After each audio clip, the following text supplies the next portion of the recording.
The bell above the door at Maison Paulette hadn't changed in 15 years.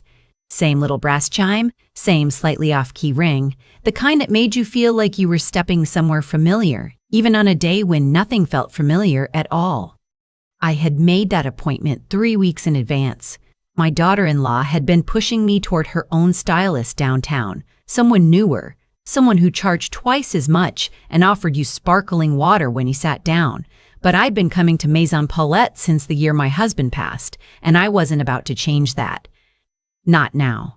Not with everything else already changing.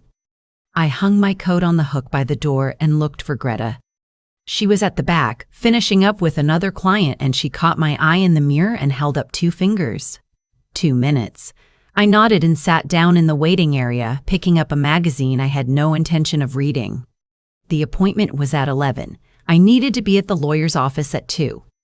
I had told myself that I was ready. I had been telling myself that for 3 weeks.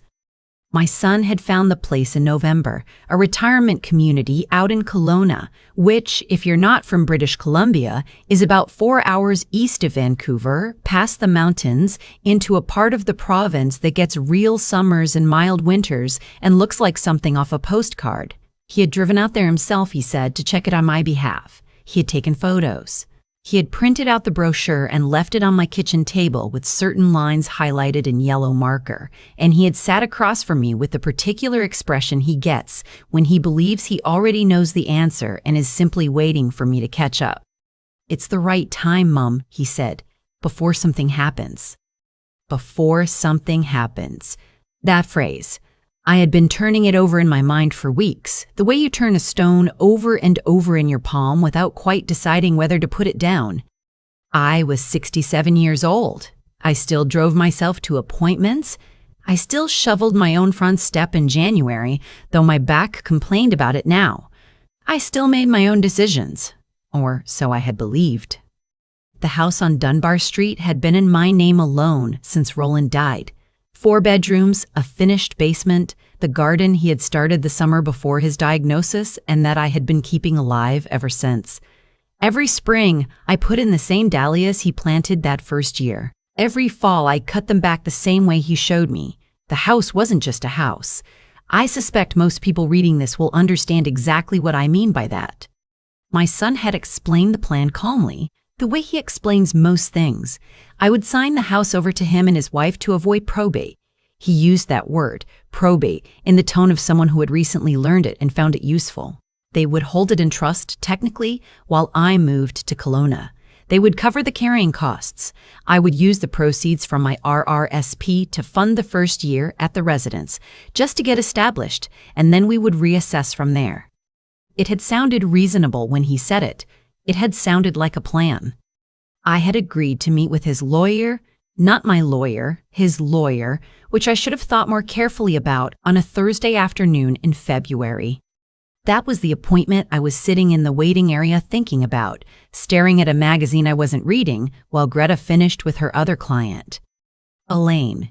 She came toward me with her arms open, the way she always did, and kissed me once on each cheek.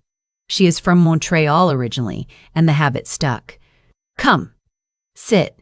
You look tired." "I'm fine," I said, which was what I always said. "You're not fine," she said, which was what she always said back. She had been cutting my hair for 11 years. She knew the shape of my head, the way a person knows a road they've driven 100 times, not by thinking about it, just by feel. I sat down in her chair and looked at myself in the mirror the way I rarely do outside of that room. I don't love mirrors much these days. The woman who looks back at me is recognizable, but she seems to have arrived before I was quite ready for her. "Just the usual," Greta said. "Please." The salon was quiet that morning, a Tuesday. One other stylist working at the far end, a young woman I didn't know well, working on a client I didn't recognize. The radio was on low CBC, someone talking about roads or weather or both. I wasn't paying close attention. The smell of the salon was familiar. Developer, something floral, the particular warmth of blow dryers that never fully dissipates. I had brought the documents in my bag. I don't know why exactly. I wasn't going to read them at the salon. I think I'd just grown afraid to leave them at home, afraid my daughter-in-law might stop by and see them sitting out, and I didn't want to have that conversation again. She had called me twice in the past week. Both times the call had been about the transfer. Both times she had ended by saying she was so excited for me. I had not told her that I was not excited. I had not told anyone that actually, not in so many words. Greta worked in silence for a while, which was one of the things I valued about her. She didn't fill quiet with noise simply because noise was easier. She let me sit with my thoughts, and she with hers, and the scissors made their sound, and the radio murmured at the back of the room. Then she paused. I noticed it only because she had a rhythm, short and precise, and it stopped. I looked up in the mirror. She was looking toward the back of the salon. Her expression was still, which for Greta meant something was happening behind it. Elaine, she said very quietly. Not a question, just my name. She set the scissors down on the trolley behind me. Her hand came to rest briefly on my shoulder, the lightest possible pressure, and she leaned down close to my ear. Don't react, she said. I need you to keep looking forward. There is a man standing outside the window at the side. He has been there for 7 minutes. He is on the phone. I kept my eyes on the mirror. Your son, she said. That is your son, yes? He came in with you once, 2 years ago. The tall one with the gray at the temples. My chest went very still. Yes, I said. He's been standing there since you arrived. He was already there when I looked up before your appointment. He's not moved. He is watching the door. I did not turn around. Greta straightened up and picked up the scissors again. Anyone watching would have seen a stylist resuming her work. Anyone watching, anyone outside the window would have seen nothing change. He's checking, I said, and I heard how flat my voice was when I said it. That is what it looks like to me, Greta said. I thought about the folder in my bag, the documents for the 2 o'clock appointment. I thought about how, when I'd mentioned to my son last week that I wasn't sure I was ready, he'd said, Mom, it's already arranged. Not let's talk about it. Not what are your concerns. It's already arranged. I thought about how his lawyer had drawn up the papers, how I'd asked once, early on, whether I should have my own lawyer review them. And my son had said, of course, if you want to spend the money, but it's really straightforward. I had not spent the money. I had trusted him. How long do you need? Greta asked. I don't understand what you mean. I can take a long time with your hair today, she said in the same light, conversational tone, as though we were discussing whether to take off more length. I can take until 1:30. You have somewhere to be. 2 o'clock, I said. Downtown. She made a small sound that wasn't quite agreement. I have a client at 1, she said, but she is always late. I think today I will call her and ask her to push to 1:30. That gives you time. Time for what? She met my eyes in the mirror. To make a phone call, she said. My back room. There is a chair and a phone charger and nobody will bother you. You can call whoever you need to call. I had not spoken to my own lawyer in 4 years. His name was Douglas Parfit, and he had done Roland's estate, and I had his card somewhere, not in my bag, not in my wallet, but somewhere at home, in the blue ceramic bowl on my desk, where I put things I intended to deal with later. I had not dealt with him. I don't have his number with me, I said. His name? Douglas Parfit. He practices in Kitsilano. She finished the section she was working on, reached into her own apron pocket, and set her phone face up on the trolley beside me. Look him up, she said. I'll get you a coffee. I want to be honest about what I felt in that moment. It wasn't courage. It wasn't the sudden clarity you see in films where the music shifts and the protagonist squares her shoulders. What I felt was a very specific and very physical thing, a tightening somewhere behind my sternum, the same feeling I get when I realize I've left the stove on, except this had been burning for weeks and I simply hadn't let myself smell the smoke. I called Douglas Parfit's office from the back room of Maison Paulette, sitting on a folding chair next to a shelf of product boxes and a half-eaten box of crackers, with a mug of coffee going cold in my hands. His assistant answered on the 3rd ring. I know this is unusual, I said, but I have a signing appointment at 2 o'clock this afternoon and I need to speak with him before I go. I believe I may be making a very large mistake. She put me on hold for 4 minutes. I watched the second hand on my watch. Douglas Parfit came on the line, and his voice was the same, measured, a little dry, the voice of a man who had heard most things twice, and I told him everything. The plan, the documents, the transfer of the Dunbar Street property, the RSP, his lawyer, the highlighted brochure, before something happens. He was quiet for a moment after I finished. "Elaine," he said, "have you signed anything yet?" "No."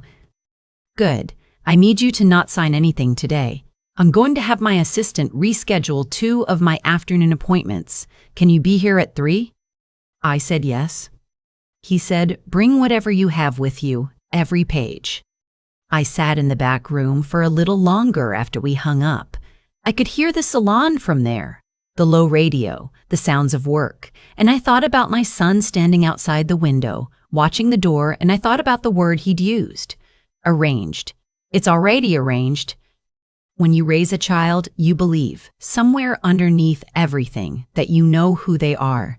Not just who they are now, but who they are at the center of themselves, the part that doesn't change. I had believed that about my son. I had believed it without ever thinking to question it, the way you believe the floor will hold you when you step out of bed in the morning. I drank the rest of the cold coffee. I straightened my blouse. I went back out to Greta's chair. She finished my hair without asking me anything further. She worked with the same precision she always did, the same unhurried attention, and when she was done, she turned me toward the mirror, and I looked at the woman looking back, and I thought, "You are not going to sign." My son called at 12:40. I was walking to my car. I let it ring. He called again at 1:15. I was driving. I let it ring again. He texted at 1:30. Just, "Everything okay?" "Lawyer's expecting us at 2. I pulled over on a side street in Kitsilano, a block from Douglas Parfit's office, and I sat with the engine running and read that message 3 times. Us. He had written us. As though it were a shared appointment. As though this were something we were doing together and not something being done to me. Douglas Parfit's office was the same as I remembered. Bookshelves, a window onto the street, a desk that had probably been there longer than either of us. He had the documents spread out across it within 10 minutes of my arrival. I had brought everything. He read slowly and carefully, the way that kind of man reads, not rushing toward a conclusion, but moving through each word as though it matters, because it does. I sat across from him and watched the street outside the window and tried not to think about anything. "Elaine," he said finally, "this document does not hold your interest and trust.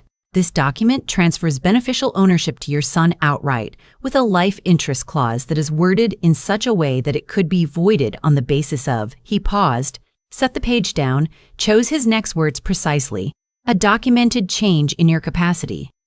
The room was very quiet. "What does that mean?" I said, though I understood what it meant. "It means that if your son were ever to argue successfully that you lacked capacity at the time of signing, or at any future time, this clause could be used to accelerate the transfer of the property without your consent.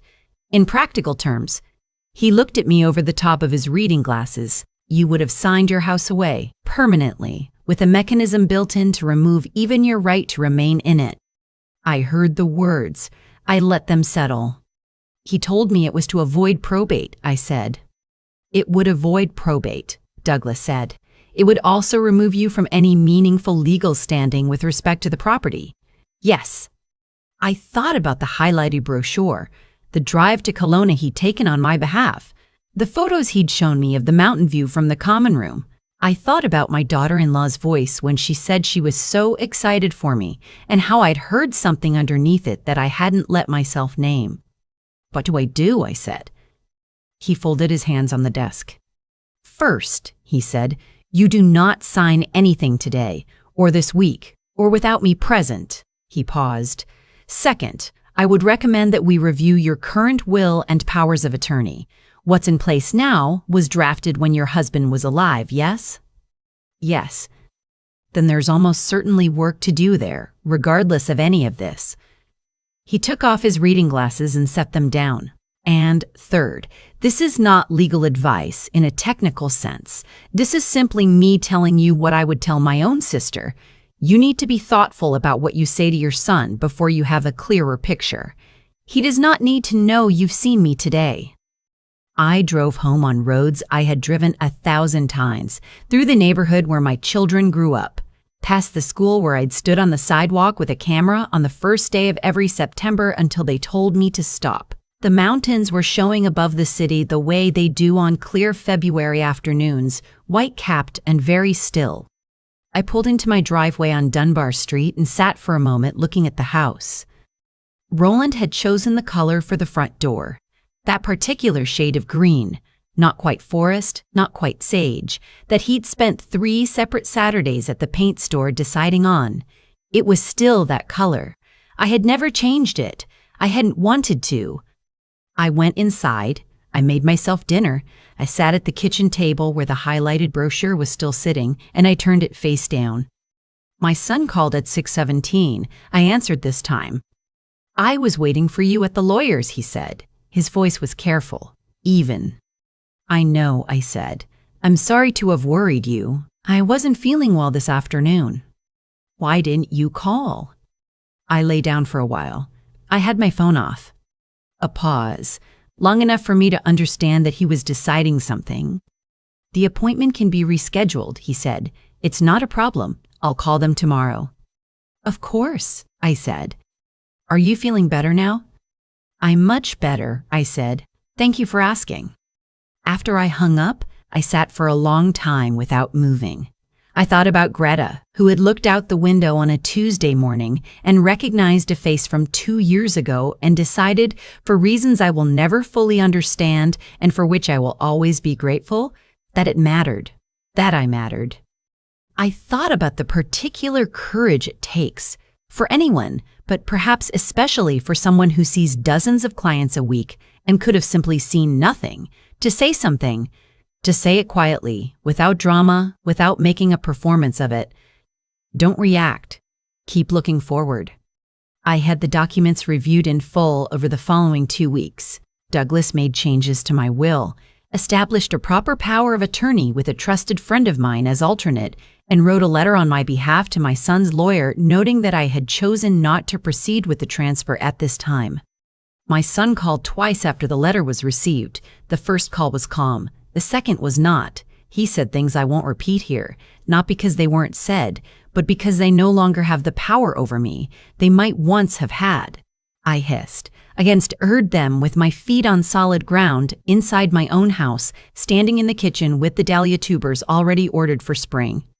I did not go to Kelowna. I am still on Dunbar Street. The front door is still Roland's green.